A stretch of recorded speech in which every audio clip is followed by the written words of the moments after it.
Ladies and gentlemen, good day, and welcome to the Q4 and FY-25 earnings conference call of Yatra, hosted by Investec Capital Services India Private Limited.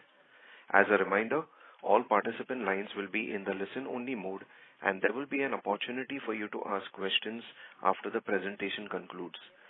Should you need assistance during the conference call, please signal an operator by pressing star, then 0 on your touch-tone phone. Please note that this conference is being recorded. I now hand the conference over to Mr. Nitin Padmanabhan from Investec Capital Services India Private Limited. Thank you, and over to you, sir. Thank you, Alric. Good afternoon, everyone. Thank you for joining the Yatra Q4 FY25 and full year FY25 earnings call. Before we begin, let me mention a short cautionary statement. Some of the statements made in today's call may be forward-looking in nature. Such forward-looking statements are subject to risks and uncertainties, which could cause actual results to differ from those anticipated. We have with us Mr. Dhruv Shringi, Whole-Time Director and CEO, and Mr. Anuj Kumar Sethi, CFO on the call. I now hand over the call to Dhruv for his opening remarks. Over to you, Dhruv. Thank you, Nitin. Good morning, everyone, and thank you for joining us today.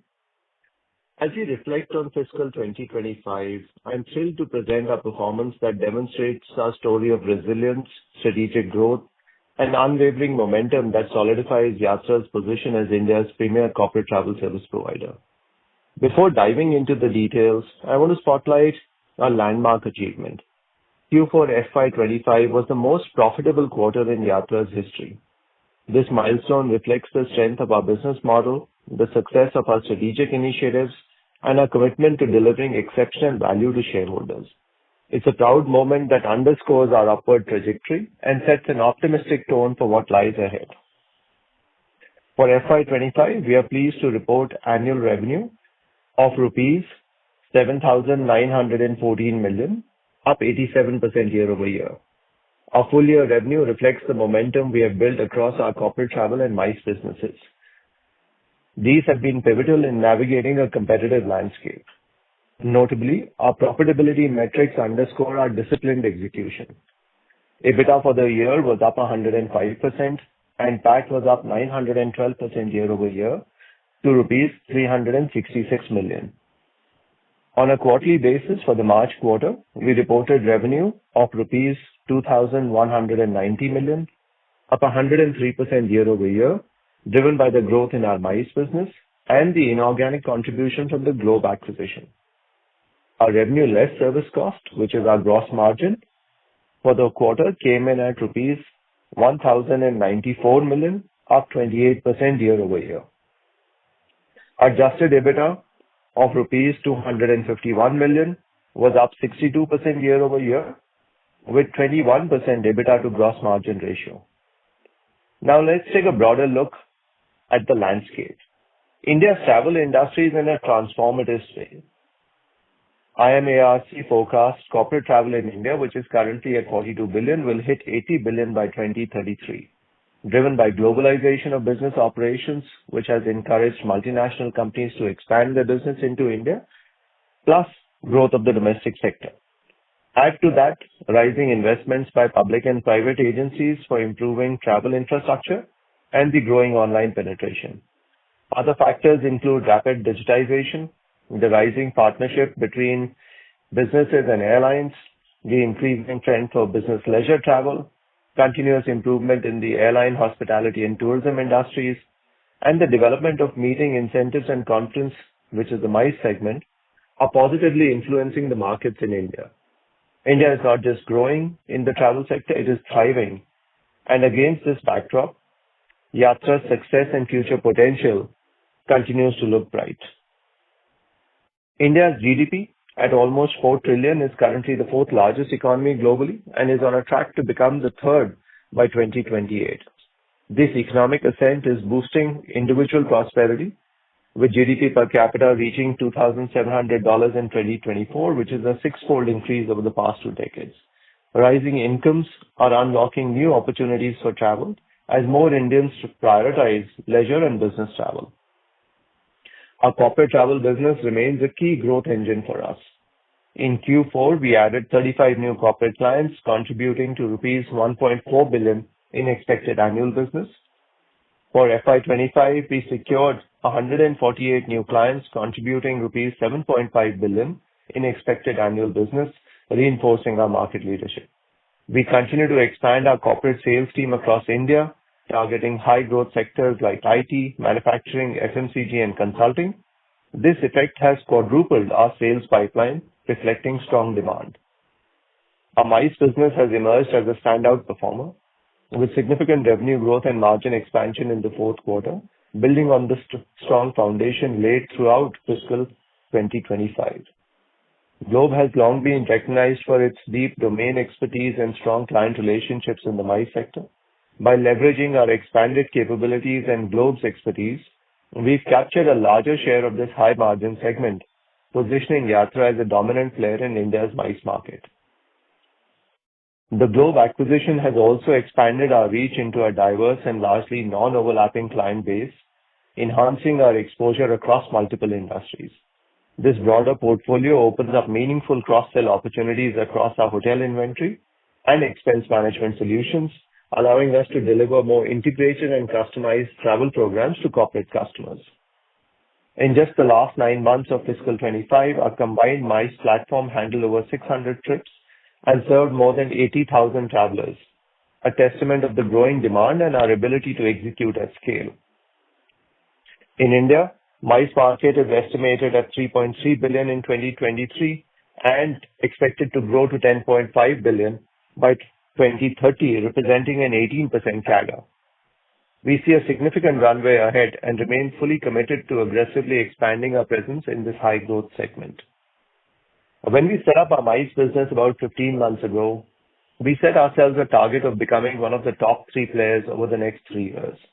I'm happy to share that I strongly believe that on the current run rate, Globe and Yatra combined would become one of the top 3 players in this fast-growing segment in the current fiscal year itself.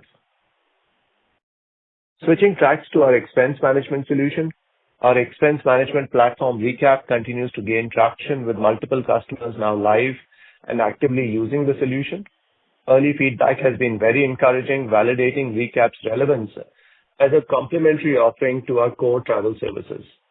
We see strong cross-sell potential within our existing client base, and the broader opportunity in the expense management space remains significant, both in India and select international markets. As adoption scales, Recap is poised to drive deeper customer engagement while contributing meaningfully to our margin profile. We focused on accelerating this momentum and building Recap into a pillar of our enterprise offering.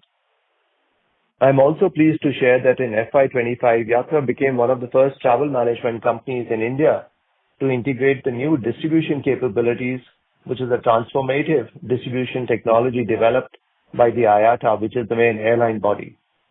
Some of the benefits of Yatra's NDC integration for corporate travelers is it offers more flight options and better pricing. NDC integration provides corporate travelers with access to a wider array of flight options, potentially including exclusive NDC fares that may be lower than those available through traditional channels. More and more airlines are adopting this kind of a distribution format, wherein there are certain fares, especially the more cheaper fares, which are available only through these kinds of exclusive channels. There is real-time updates on seat availability and potentially dynamic pricing, which means fares can fluctuate based on demand and other factors, offering opportunities for cost savings. There are personalized offers and richer content which is available through this program, which can include preferential seating, extra baggage, or bundled offerings. Overall, Yatra's move to integrate NDC with its self-booking platform for corporate travelers aims to enhance the customer's booking experience, improve cost efficiency, and streamline travel planning even further for our customers. This reinforces Yatra's commitment to innovation and leadership in corporate travel management, ensuring that we remain at the forefront of technology advances that benefit our customers. In our B2C business as well, we were able to address most of the decline, and in Q4, gross bookings fell only 6%. The silver lining is that we've seen stabilization in our B2C business now, and despite facing competitive headwinds In Q4, bookings were almost flat thanks to optimized discounting, SEO improvements, and increase in personal travel attach rate through our corporate channel. Based on the current trends, we expect to start seeing gradual growth in our B2C business in the second quarter of the current fiscal year. This would most likely have been the situation in the current quarter as well, had it not been for the disruption of 10 to 15 days due to war-like situation. Thankfully, things have normalized pretty quickly and business is back on track, and I'll talk more about this going forward. On the AI front as well, we continue to embrace AI to enhance our customer experience, both on the corporate and on the consumer side. On the corporate front, last quarter, we introduced our AI-enabled no-fare finder. This is like a smart tool which post-booking optimizes the search process and continues to look for fares which might have dropped after the customer has booked. If a lower fare becomes available on the same flight up to 6 hours before departure, the system automatically alerts the traveler, giving them the option to rebook at the reduced price. This delivers tangible value to the customer while reinforcing trust in our platform. By integrating real-time pricing intelligence into the post-purchase experience, we are not just helping users save, we are also using technology to redefine what proactive travel services can look like. We've also been building intelligent bots to automate customer service, email queries, and calls. These bots will continue to improve as the LLMs evolve at a rapid pace, and we will be able to significantly drive down the cost of servicing in the near term. I'm also pleased to highlight a few recent accolades and awards that Yatra has received from its airline partners. These underscore the strength of our supplier relationships and the trust we've built with the global airline ecosystem. We were recognized by Singapore Airlines as its top travel partner in India. Similarly, with Air Canada, we were honored with their prestigious Circle of Excellence. We received accolades from Etihad as well as one of their largest partners in the Asian region. These recognitions reflect our ongoing commitment to delivering value not only to our customers but also to our partners. They reinforce our position as a preferred travel platform in the eyes of leading global carriers. As we look ahead to fiscal 2026, we are encouraged by the momentum across our businesses. Strong corporate client acquisition, continued growth in our MICE segment, and ongoing investment in our proprietary technology platform, including AI-powered personalization and booking tools, position us well for the next phase of growth. For FY26, we are introducing preliminary guidance of 20% growth in revenue less service cost, or our gross margin, and 30% growth in EBITDA. This will be driven by three pillars: expansion in corporate travel, continued scaling of MICE and hotels packages, and the full cost synergies from Globe. I want to highlight two factors out here in this. One, our MICE business has a certain amount of seasonality. The second quarter and third quarter are typically higher quarters for the MICE business, followed by Q4 and Q1. So there will be a seasonal impact which will be there as we go through the year. And secondly, today our B2C business is now about 35% of our overall gross bookings. And on a next fiscal year basis, we expect our corporate and B2B business to be between 65 to 70% of our overall gross bookings.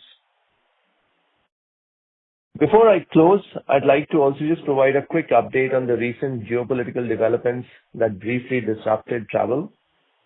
April began on a very strong note for us, but following the unfortunate incident in Pahalgam, one of India's key summer destinations, and the subsequent escalation of tension between India and Pakistan, we experienced a temporary disruption in travel activity. This led to a short-term dip in both leisure and corporate bookings, particularly in northern India. During this period, we worked proactively with our airline and hotel partners to support customers through flexible cancellation and rebooking options.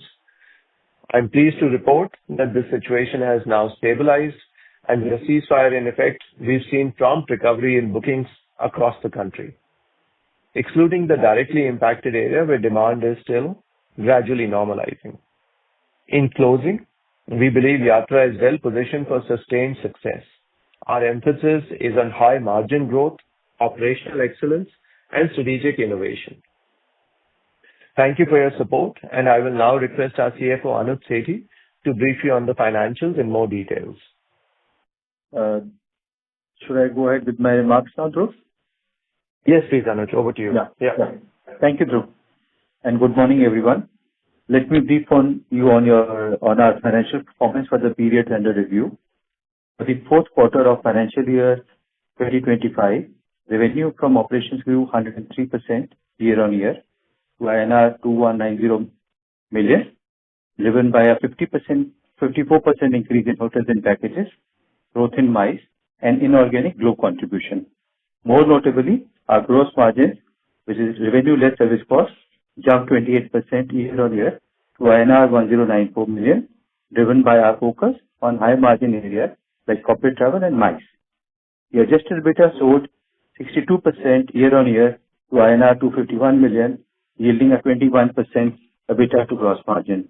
Highlighting our operational leverage, PAT for the quarter surged 173% to INR 152 million, which is our highest ever quarterly reported profit.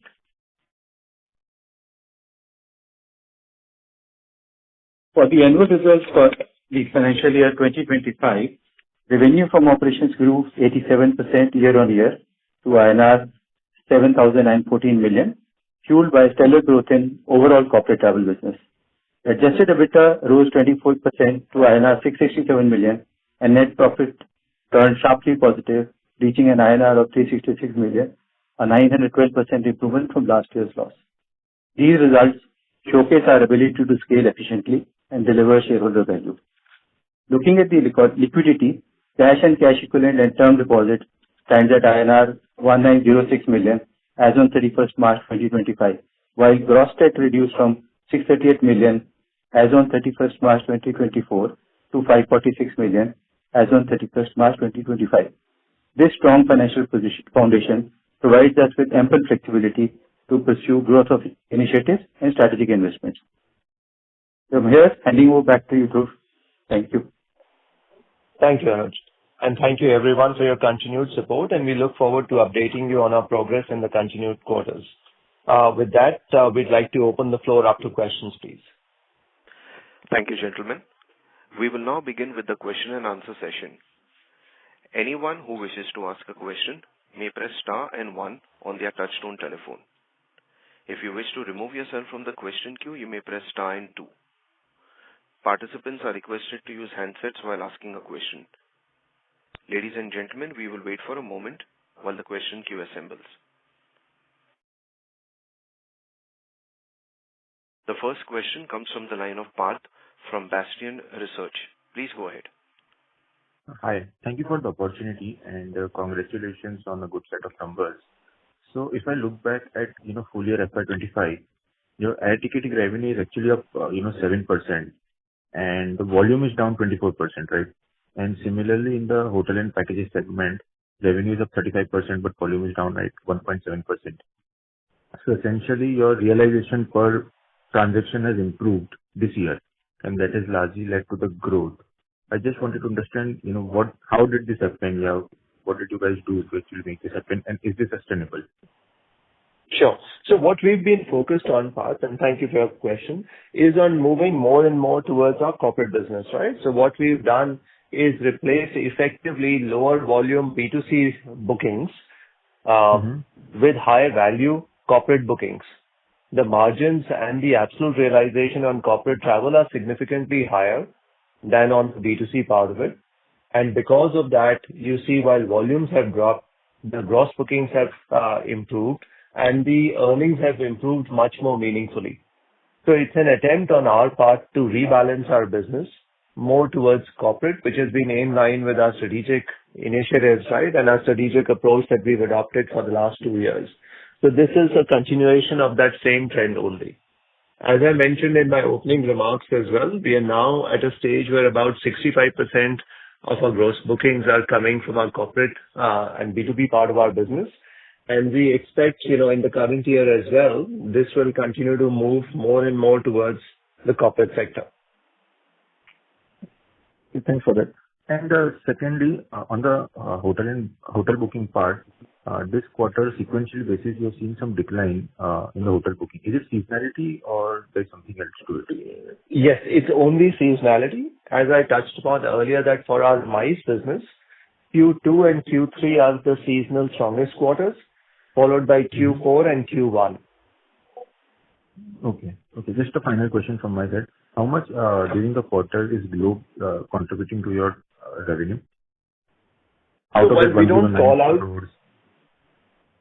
so Sorry. Globe's overall contribution to our revenue on an annualized basis, right, we would expect that to be in terms of our revenue less service costs in the range of about 10%. Okay. Okay. Thank you so much, and best of luck. Yeah. Thank you. Thank you. A reminder to all participants, you may press star and one to ask a question. The next question comes from the line of Anmol Garg from DAM Capital. Please go ahead. Yeah. Hi, Dhruv. Thanks for the opportunity and congratulations on good profitability.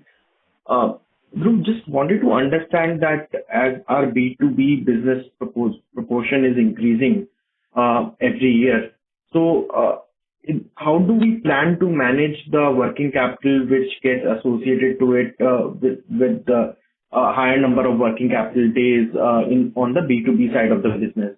And proportionately, do you believe that we will become cash flow from operation positive going ahead in next year? Hi, Anmol. So on the working capital side, we continue to work not just with banks on factoring services which are available to us, but also work closely with our corporate customers to migrate some of these corporate bookings from credit onto a credit card platform. This is, a journey that we've undertaken a few years ago, and now we are at a stage where almost 30+% of our bookings are on corporate credit card platforms. So that will continue to happen, and that will help reduce the working capital needs of the business. Having said that, today from a business point of view, we have almost 160 odd crores of unutilized banking facilities also available with us, and we have enough and more capital available, which will allow us to at least double our corporate business, if not take it 2.5 times from where it is right now.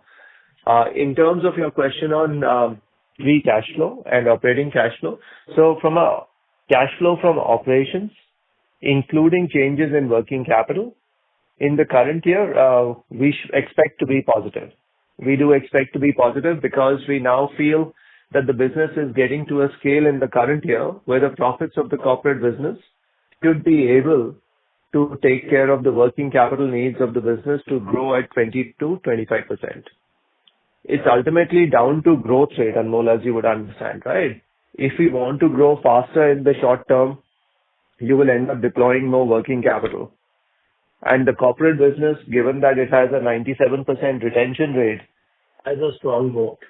So I do believe it's important for us to continue to grow faster in the short to medium term, as opposed to worrying more about the cash flow from operations. I would focus, and I would request you also to focus on the profitability at the moment, right, and how we are driving profitable growth. Once we are able to build a large defensive business, right, which is what we are trying to do, then automatically the fallout from an operating leverage point of view into free cash flow will be extremely high. So I want to first build out a larger base and then use that larger base from a farming point of view to cross-sell more products and services. And after that, get to this stage from a, cash flow point of view. That is like the 2 to 3 year journey that I'm mapping out in my mind. So for me, the next 2-3 years are more about, continuing to drive scale and growing at upwards of 25% and maybe even closer to 30% on the corporate side. Understood, Dhruv. Dhruv, secondly, wanted to understand on the volume increase from the next year perspective. So this year we have seen some impact on our overall volumes, while our pricing or per passenger pricing has increased, but the volumes have been impacted a bit. So from the next year perspective, as you said, your guidance is around 20% on the gross margin. Would that mean that, can we assume that we are assuming a similar kind of volume increase in next year as well, or this will be a function of higher realization? The volume increase would be closer to 15% and more. The reason being because the mix of hotels which are higher yielding and more profitable, is also going up in the business. So from an air volume point of view, air volumes, we would expect them to grow closer to 15%, and the profitability will be driven by a combination of this volume growth and higher growth in the hotel segment. Understood. And lastly, Dhruv, wanted to understand what is our discount in the B2C part of the business? What is our discount as a percentage of the GTV in the airline business? So discounts are something we continue to optimize on, Anmol, and we are currently at a stage where the discounts are hovering based on competitive pressures at different times. But if I was to average out the quarter, it would be, the median would be between 3.5 to 4.5%. Understood. Thank you for answering my question, Dhruv, and best of luck for the next year. Thank you, Anmol. Thank you. Participants, you may press star and one to ask a question. The next question comes from the line of Manik Taneja from Axis Capital. Please go ahead. Hi, thank you for the opportunity. Dhruv, while the question related to how the balance sheet behaves with regards to a transition in the business has been answered, if you could also talk about the customer acquisition costs, which have come down materially through the second half this year, as the business has pivoted towards a higher share of corporate and MICE business. How should we be thinking about the customer acquisition costs, which have come down from almost about 4.7% in FY-2024 to essentially as low as 2.8% in Q4 25, and thereby those comments will be welcome. Sure. So in terms of looking at customer acquisition costs, I think we should start looking at the current run rate to be the new normal. We should be trending at these levels with some variation, on account of seasonality or some variation in terms of competitive pressures at times, but it will broadly trend around this number of 2.8. So if I was to model it, right, we are modeling it between, 2.6 and 3. That's where we would look at this going forward. And this is happening on account of optimization work that we've been doing and being able to drive cross-sell of personal travel from our corporate customers. Sure. And Dhruv, just to clarify on the seasonality aspect of some of these things, typically you will have a higher proportion of B2C business in Q1 and Q3. So those are the quarters where one should be building in higher customer acquisition cost and then moderation on that front in second quarter and fourth quarter. Is that the way? That is absolutely right. Yes. Great. Thank you and all the best for the future. Thank you. Thank you. The next question comes from the line of Moksh Ranka from Aurum Capital. Please go ahead. Hello. I would like to know the timeline for merging our subsidiaries and the cost savings which will it add. So in terms of merging of the subsidiaries, this process is currently going through the NCLT process. The first order has already been passed in our favor. So we would expect this to get completed sometime around the August time frame, right? So by end of August, we would expect this to be completed. And if I look at from a expense point of view, our current tax outflow is in the range of about 4 million to 5 million a quarter. We would expect that to go away as we move forward. 40 to 50 lakhs per quarter. Per quarter, yes. Okay. Okay. And what is our SaaS opportunity and fintech opportunity which we have presented in the investors presentation? Could you provide some more color on that? Sure. So on the SaaS side, the SaaS obviously is our corporate travel platform that we have. This is a platform that we provide to all our business travel customers. More than 70% of our transactions are done by the customers using this platform. This platform then deeply integrates into the ERP systems, into the HRMS systems of the organizations, the company's approval process mechanism and purchasing flow for travel sits on our platform. And from there, then it will go seamlessly integrate into an expense management solution as well for people to claim their expenses on trip. So that's the solution that we are offering.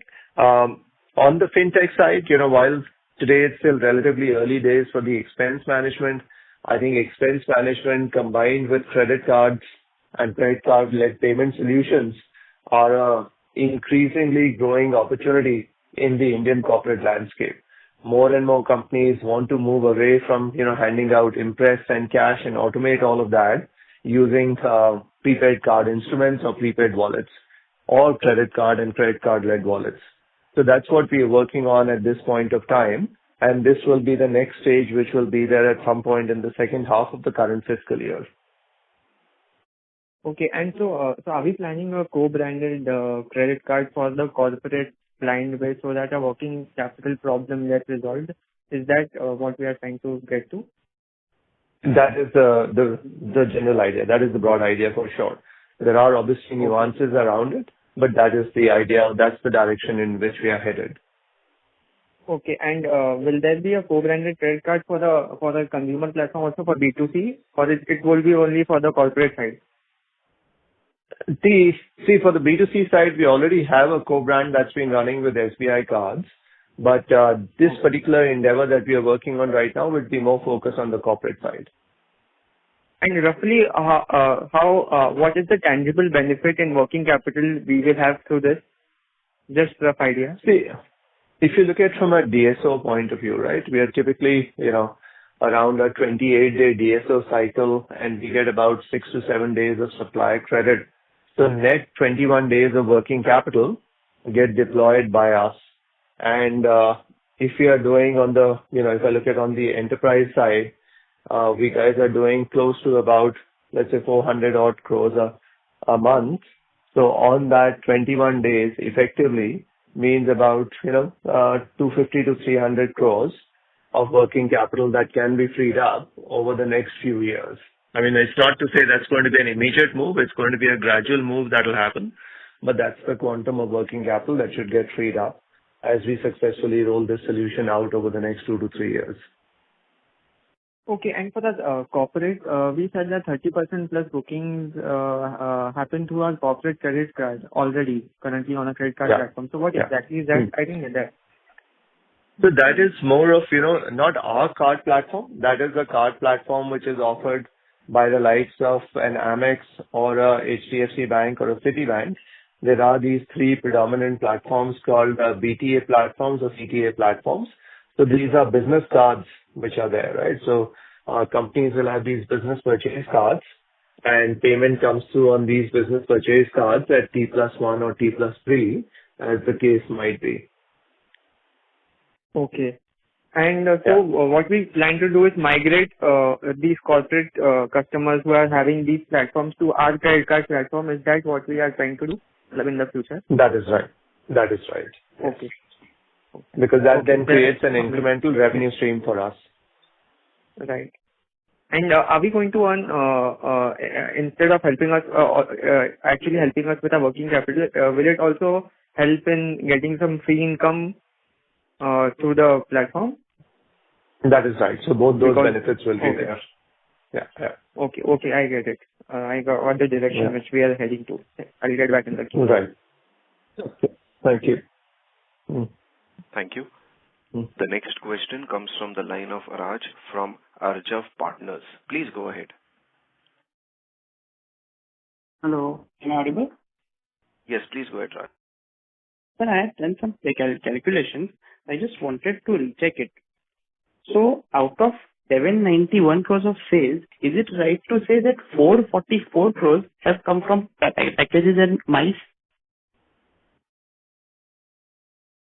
So, if I look at the full year number, approximately, yes, you're right, approximately 440 crores would be coming from miles. All right. And rest 347 crores are from hotel and air, right? That is the commission income from hotels and air. Yes. From hotels and air, okay. And if I look at the EBITDA, that is 55 crores, right? If we exclude the finance cost.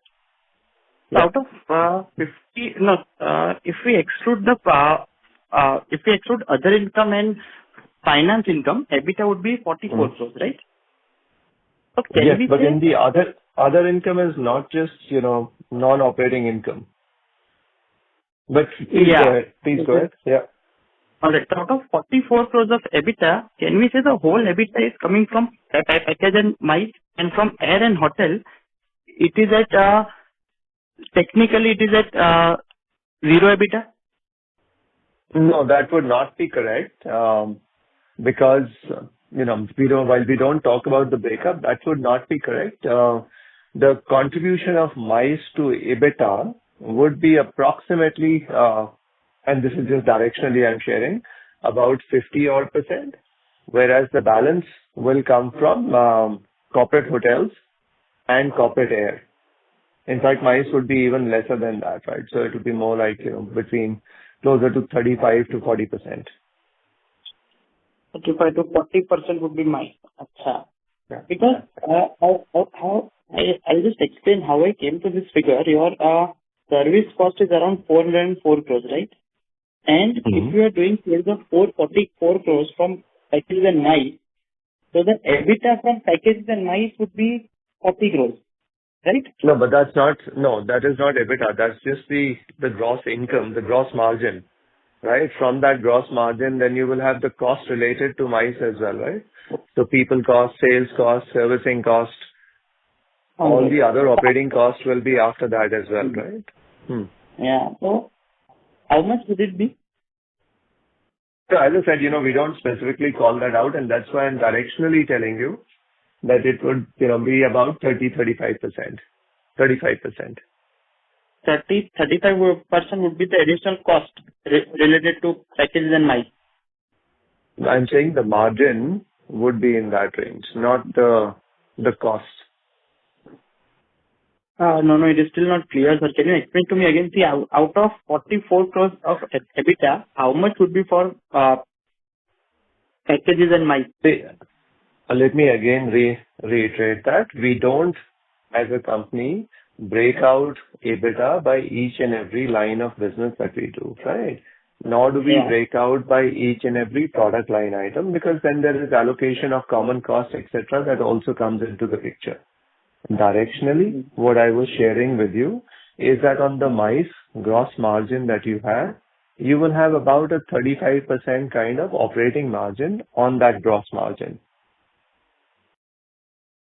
All right, 35 operating margin. Okay. Yeah.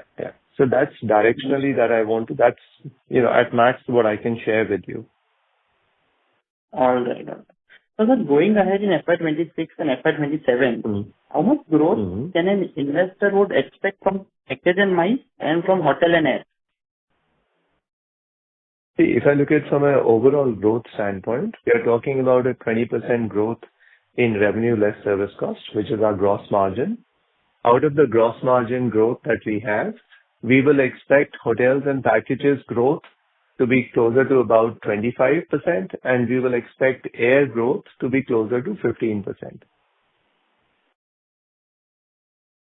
All right. Okay. All right, sir. Yeah. Thank you. Oh, thank you. The next question comes from the line of Yash Modi from Ashika Group. Please go ahead. Hey, good morning, Dhruv, and congratulations on a good set of numbers. Regarding our guidance of 20% top line and 30% EBITDA, is it just from our core business, or are we building in some revenues from the cross-sell opportunities that we keep talking about? Thank you. Firstly, thank you, Yash. And in terms of, the growth that we are looking at, this is the blended growth from both organic and the cross-sell, because cross-sell also at the end of the day is part of the organic efforts of the team, right? It's being sold to the same customer base as well. And the cross-sell is what drives a faster growth in earnings versus the growth in revenue. Sure. So this would be a combination of both which would be there. Got it. So in terms of, say, the SaaS opportunity, like last couple of quarters, we've been talking about these partnerships with a couple of Middle Eastern firms and some firms in Africa also. So where is this SaaS how big can, say, 3 years down the line, 4 years down the line, if I look at it, how big can this SaaS opportunity actually become for the company? Yeah, I think if I look at this 3 to 4 years down the line, I would expect this to be, in terms of bottom line contribution, right? About, it's between 10 to 15 crores, right? So we are looking at somewhere between $1.5 to $2 million of profitability coming from this over the next 3 years. And similarly, if we were to look at, say, the expense management tool and the fintech opportunity, like, say, not immediate, not this year, but say 3-4 years down the line, would these cross-sell opportunities in your model form, say, 30-40% of profitability of Yatra, say, 5 years down the line? So on the expense management and card solution, I'm a lot more bullish on that, right? I do see that as a very healthy opportunity. And if I look at this, 3 to 5 years down the road, I do think that from an income point of view, 1/3 of our income could potentially come from these. And the expense management solution could be not just an India-focused solution, but will be a combination of India plus international markets. There are steps that we are trying to put in place whereby we can, have separate teams which are focused on driving much faster growth in these areas. Sure. Thank you. All the best. Sure. Thank you, Yash. Thanks. The next question comes from the line of Shriram from an individual investor. Please go ahead. Thank you for the opportunity. So at the beginning of the call, you had mentioned that the corporate travel has higher realizations than B2C. Is that correct? That is right, because corporate travelers will typically book at the last minute, and they book much more bundled fares which will include, seat, meal, bags included in that. There is a much higher mix of business and first class in corporate versus consumer. So the average realization on corporate for an air ticket, and the same would hold true for hotels, is about 1.5 times the B2C realization. Okay, 1.5 times B2C. The reason why I'm asking you this is because the hotel industry works in a different way, right? Because retail fetches them higher realizations than corporate. So I'm just trying to understand how does this work actually? So, on the corporate side as well for hotels, the same actually holds true because of a timing difference. See, while retail will typically book 15, 30 days in advance, corporate bookings are typically happening on a D-3. So the average realization is still higher on the corporate side. Now, there will be some corporates, right, who will have specially negotiated rates. But what we've seen over the course of the last 2 years as demand has really surged in the Indian hotel industry, that number of times when the corporate rates are actually those deep discounted rates that corporate had are actually available is shrinking quite significantly. So more and more corporate business is moving to bar rates, and bar, as you would know, closer to check-in is meaningfully higher than 15, 30 days out. So what you're saying was absolutely correct in the pre-COVID era, but given the surge in demand that we've seen post-COVID and the scarcity of supply in the Indian hotel market, that dynamic is no longer true. Okay. And so what is our market share in corporate travel? In the managed corporate travel space, out of the 13,000 customers that we have identified as companies that we've identified as a key target in the managed corporate travel space, we are now addressing about close to 1,150 to 1,200. So getting on to about a 9% kind of market share in terms of customers in the managed corporate travel space. In terms of spend levels, because we are addressing some of the largest customers in the category, our spend levels we estimate will be between 11 to 12%. 11 to 12%. Okay. That helps. Thank you so much, sir. All the best. Thank you. Thank you. The next question comes from the line of Nitin Padmanabhan from Investec Capital Services. Please go ahead. Yeah, hi. Congrats on a strong quarter. A couple of questions. One is, when we look at the deal bookings on corporate, do we still have a higher share of hotels within the order backlog at the moment?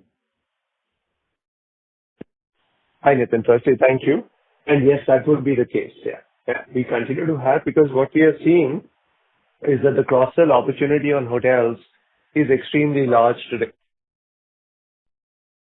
Right. More and more customers want to move into a managed hotel program as opposed to letting employees book directly, because hotel prices have gone up pretty sharply over the course of the last couple of years. Sorry, Nathan. Yeah, got it. So, from a hotels mix in corporate, how has it evolved versus last year, and how should we probably think about this on a going forward basis? I ask this because it's highest margin segment.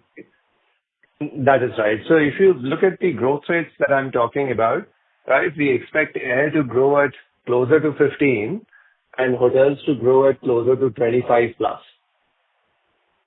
Today, in terms of mix on the corporate side, it would be about 60% coming in from air and 40% coming in from hotels and packages, hotels and MICE. So we would expect that to grow at 25% or, upwards of 25%, and we would expect air to grow closer to 15. Perfect. Now, from a profitability perspective, considering the business has changed from a mix perspective over the last year quite meaningfully, historically we used to see a seasonality on profitability. Do you think the seasonality on profitability should be much lower on a going forward basis, more consistent within a narrow range? How should we think about it? No, Nitin, the seasonality will still remain because of MICE. As I articulated in my prepared remarks, MICE does tend to be a bit lumpy, and it's counter-cyclical to B2C, right? Because for MICE, there are large events which are happening. You need thousands of rooms at times. So availability during peak season is low. That's why MICE will typically be highest in Q2, in the early parts of Q3, and then followed by Q4 and Q1. So there will still be seasonality, right? And that's why I want people to start focusing more on the full year trends as opposed to the seasonality of the quarters. The quarter seasonality can be viewed year over year.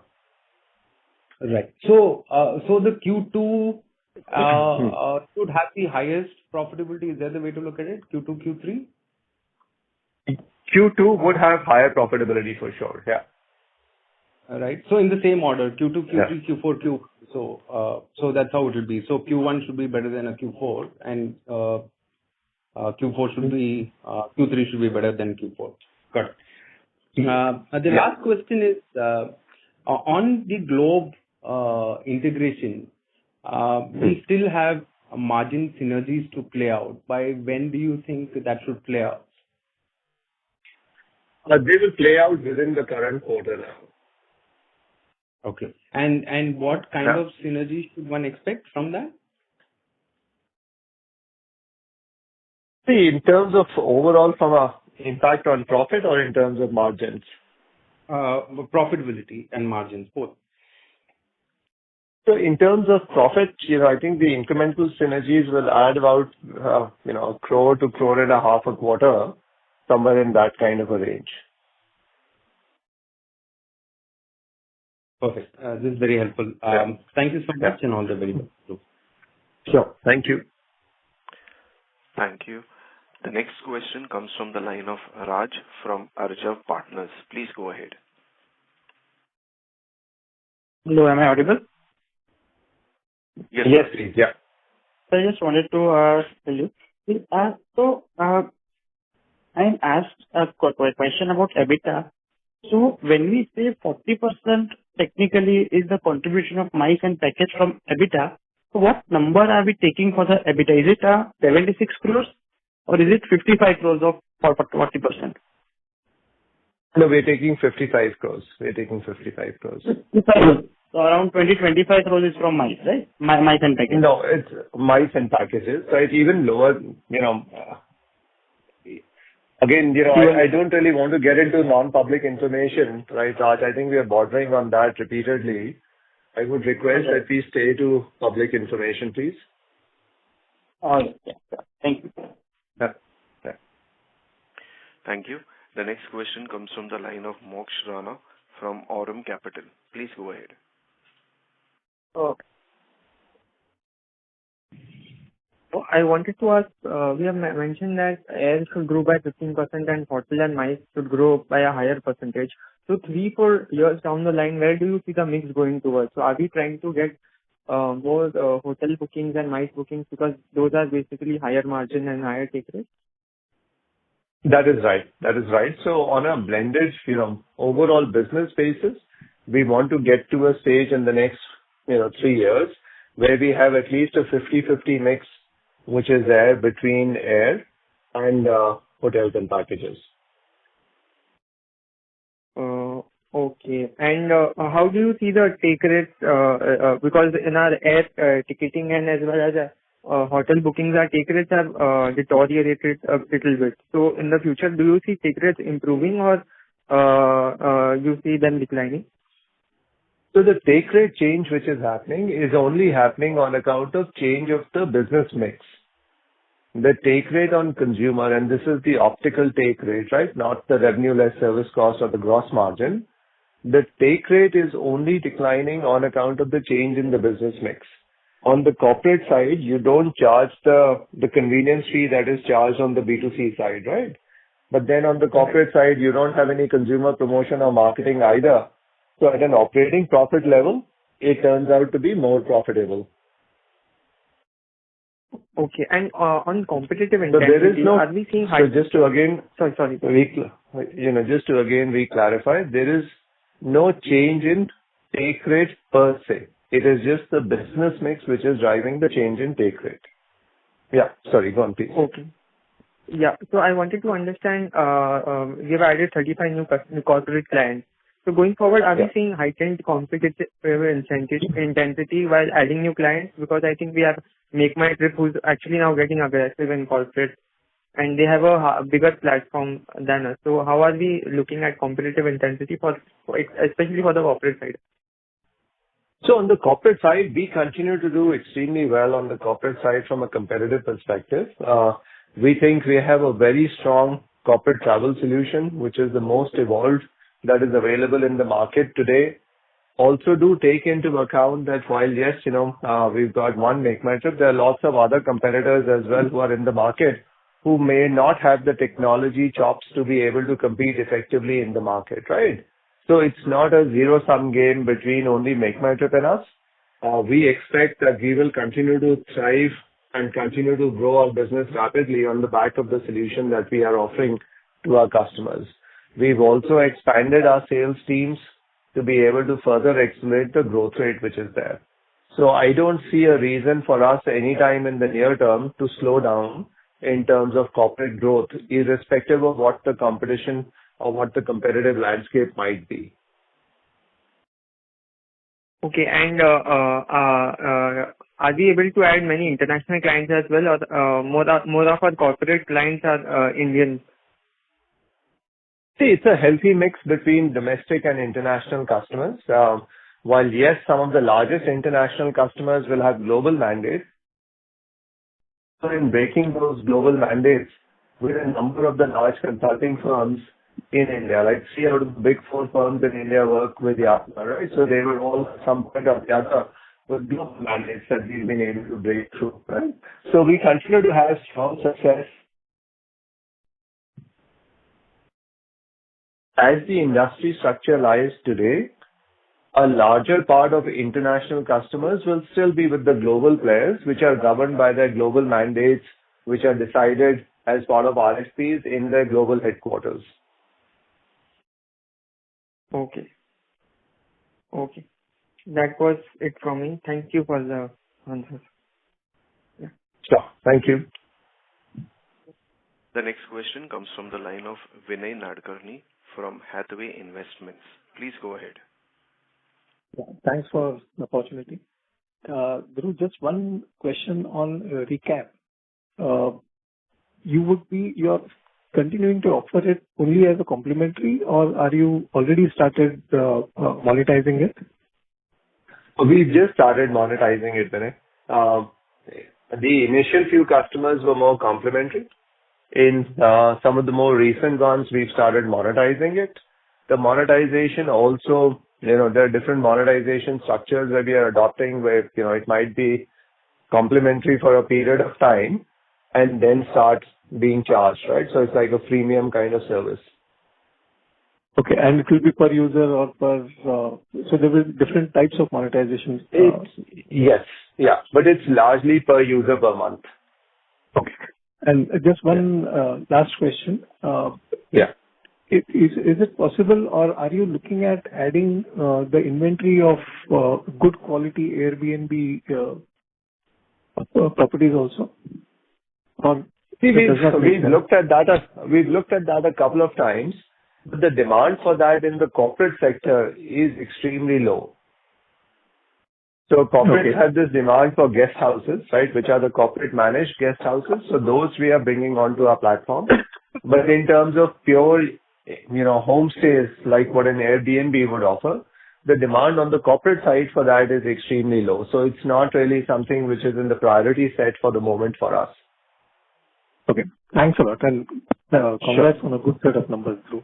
Take care. Thank you so much, Vinay. Thank you. Thank you. Participants may press star and 1 to ask a question.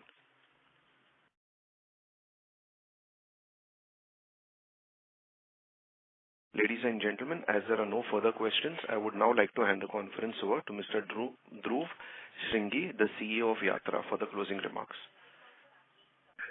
Thank you, moderator, and thank you, Nitin, for hosting us today. I'd also like to thank all of you for joining us on our call today. As you would have seen, the business continues to perform really well. Over the last 4 quarters, we've consistently improved our profitability, and we expect to do the same in the years to come as well, right? The business model is well established, and there is strong operating leverage in the business that we have. If I was to just recap for a minute, if I look at, from an adjusted EBITDA point of view, our adjusted EBITDA has improved from 10.4 crores in Q1 to 13.6 in Q2 to 17.3 in Q3 to now 25 crores. Similarly, on the PAT side, we started with a PAT of 4 crores in the first quarter, which went up to 7.3 in the second, improved further to 9, and is now at 15. So we continue to see strong momentum behind the business. We reiterate our commitment to the business and the kind of growth rate that we've spelled out in our guidance, and we are looking forward to a successful year with all of you. So thank you so much for your support. Thank you, sir. Ladies and gentlemen, on behalf of Investec Capital India Private Limited, that concludes this conference. Thank you for joining us, and you may now disconnect your lines.